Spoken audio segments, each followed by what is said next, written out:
सीता राम चरित अति पावन,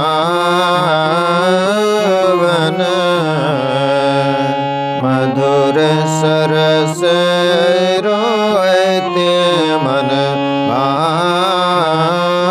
भावन। पुनि पुनि केतन सुने सुनाए,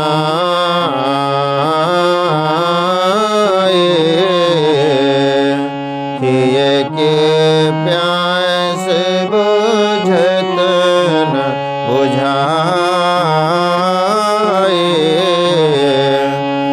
भरत प्रिय रामचंद्र के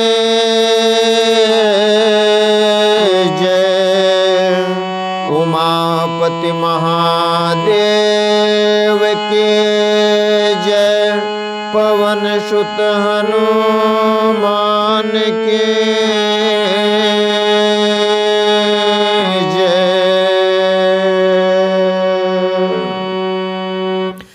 परम आदरणीय श्रोतागण, साधारण मन, आशा करता हूँ आप स्वस्थ एवं प्रसन्न मुद्रा में होंगे। आज आपके समक्ष प्रस्तुत है राधे श्याम रामायण का अगला प्रसंग।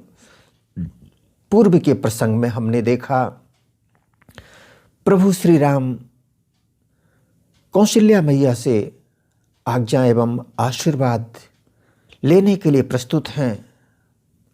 उन्हें बन जाना है और इसी बीच सीता मैया का पक्ष लेते हुए कौशल्या जी ने प्रभु श्री राम से कहा है, बेटा जा रहे हो, यह अर्धांगिनी तुम्हारी है, इसको भी राम साथ ले लो। मैं आज्ञा तुमको देती हूँ, इसका भी हाथ हाथ में ले लो। इतना कह बिहवल हुई, दी फिर बहुत आशीष। तभी राम ने सिया ने चरण नवाया शीश। जब प्रभु श्री राम सीता जी कौशल्या जी के समक्ष थे, वहीं दूसरी महल के दूसरे मंदिर में कुछ दूसरा ही घटना चक्र चल रहा था। लक्ष्मण कुमार जी प्रस्तुत हैं सुमित्रा मैया के समक्ष और शेषावतारी लक्ष्मण उनसे इस तरह का राजमहल में अयोध्या में इस तरह का निर्णय जिसके द्वारा प्रभु श्री राम को वनवास हुआ है, वे क्षुब्ध हैं। सी अपनी मैया से क्षोभ प्रकट कर रहे हैं और जैसा कि गर्म स्वभाव है, इसलिए गर्म अंदाज में ही वे सारी बातें करते हैं और तब सुमित्रा मैया उन्हें शांत करते हैं। बहुत ही सुंदर प्रसंग। आइए चलते हैं प्रसंग की ओर। अब सुनिए इस मंदिर में जब यह शिष्टाचार हो रहा था, उस समय सुमित्रा के घर पर कुछ और विचार हो रहा था। जब इधर ये शिष्टाचार प्रभु श्री राम और सीता मैया का चल रहा था कौशल्या मैया के साथ, उसी समय सुमित्रा जी के घर में कुछ और ही चल रहा था। क्या था वह?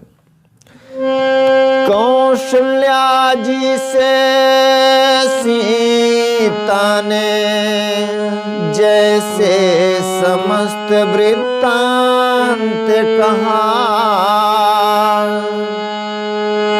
त्यों ही उस ओर सुमित्रा से लक्ष्मण ने निज सिद्धांत कहा। त्यों ही उस ओर सुमित्रा से लक्ष्मण ने निज सिद्धांत कहा। सुमित्रा मैया से लक्ष्मण जी ने अपना सिद्धांत, अपने मन की बात कही है। राम वनगमन के भाई अपने बड़े भैया प्रभु श्री राम के वनगमन के प्रसंग पर उन्होंने अपने तेवर प्रकट किए हैं। आज्ञा दीजिए तो हम करें उपाय, देखा जाता है नहीं रघुकुल में अन्याय। माता जी, यदि आप आज्ञा दें तो मैं कोई उपाय करूं, रघुकुल में अन्याय मुझसे नहीं देखा जाता माते।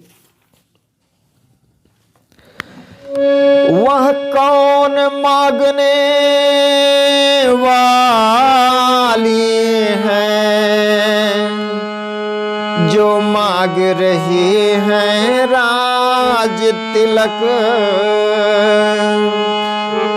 अधिकार जिसे है गद्दे का होगा उसको ही आज तिलक। माँ, कैकेयी मैया होती है, कौन होती है मांगने वाली? कोई और राज तिलक। अधिकार जिसको गद्दी का है उसी का ही होगा राज तिलक। मां, अन्याय अगर होता है तो चुप रहने में संतोष नहीं, बन जाने की भी खूब रहे क्यों जाए जब कुछ दोष नहीं।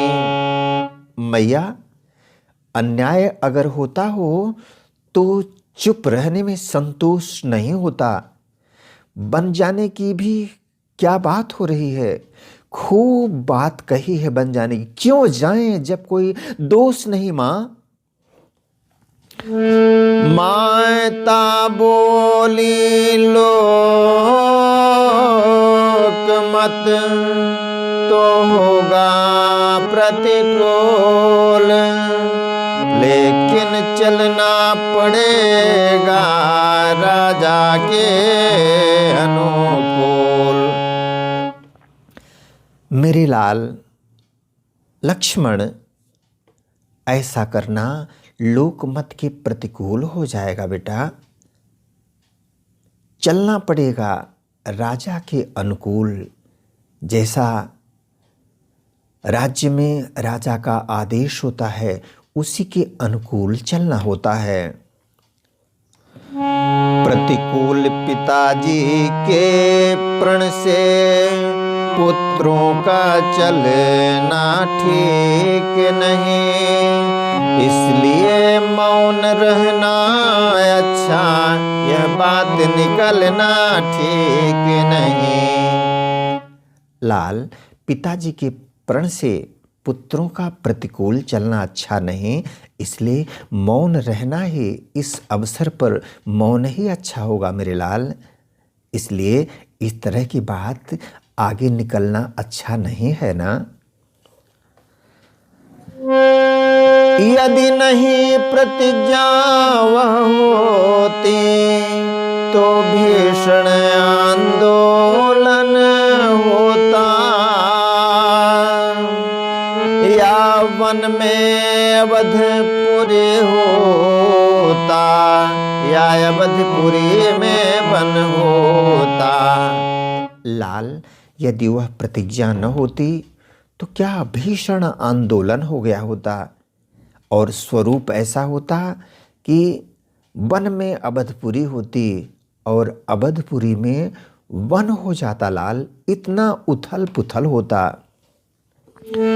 इससे अब यह उचित है गौरी गणेश मनाओ, इससे अब यह उचित है गौरी गणेश मनाओ, रघुनंदन के साथ में तुम भी वन को जाओ। लाल, समय यही कहता है, यही उचित है गौरी गणेश का अभिनंदन करते हुए रघुनंदन के साथ मेरे लाल तुम भी वन को चले जाओ। वह सिया सहित बन जाता है, यह देख न सकते हैं आँखें। इसी कारण साथ भेजने को अब तुम्हें निरखते हैं आँखें। लाल, हो राम तो सीता के सहित बन जा रहा है। ये आँखें यह दृश्य देख नहीं सकते। इसी कारण मेरे लाल, अब तुम्हें ही उनके साथ जाने के लिए मेरी आँखें ये लालायित हैं। ये तुम्हें ही देख रही हैं। बेटा, तुम उनके साथ हो लो। तुम आज्ञाकारी बेटे हो, तो मानो मेरे वचनों को। सेवा के लिए साथ उनके तत्पर हो 14 वर्षों को। लाल, तुम तो मेरे आज्ञाकारी बेटे हो ना, इसलिए मेरी बात को मानो और सेवा के लिए सीता जी और राघव के साथ 14 वर्षों के लिए तत्पर हो जाओ बेटा। कहे सुमित्रा मात ने इस प्रकार जब बैन, भरे प्रेम अश्रुओं से लखन लाल के नैन। इस तरह की उदात्त बातें अपनी मैया से सुनकर लक्ष्मण जी की आंखों में आंसू भर आया है। कहने लगे, देखो वह भी है एक मात, अपने को राज दिलाती है।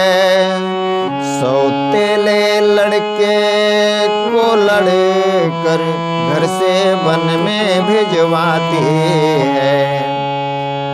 देखिए, वो भी एक माँ ही है जो अपने बेटे को राज तिलक दिला रही है। सौतेले लड़के को लड़कर घर से वन भिजवा रही है। इस ओर एक यह भी माँ है, इस माँ के भी तो छाती है, जो सौतेले की सेवा में अपने की भेंट चढ़ाती है। और एक ये भी माँ है, मेरी माँ धन्य है, इस माँ की भी छाती सौतेली की सेवा में अपने की भेंट चढ़ाने को तत्पर है। धन्य हो मैया, कोटि कोटि नमन। यही भाव थे हो गए जिनमें लखन अनन्य, बिह्वल वाणी से कहा जय जननी तुम धन्य। यही भाव थे हो गए जिनमें लखन अनन्य। इसी भाव के कारण तो लक्ष्मण कुमार का चरित्र बिरला है, अनोखा है, अनुपम है। बिह्वल वाणी से लक्ष्मण कुमार जी ने कहा है, जय जननी तुम धन्य हो, हे माँ धन्य हो। वीडियो देखने के लिए धन्यवाद एवं आभार। जय हिंद, जय जगत। आपका जीवन मंगलमय हो।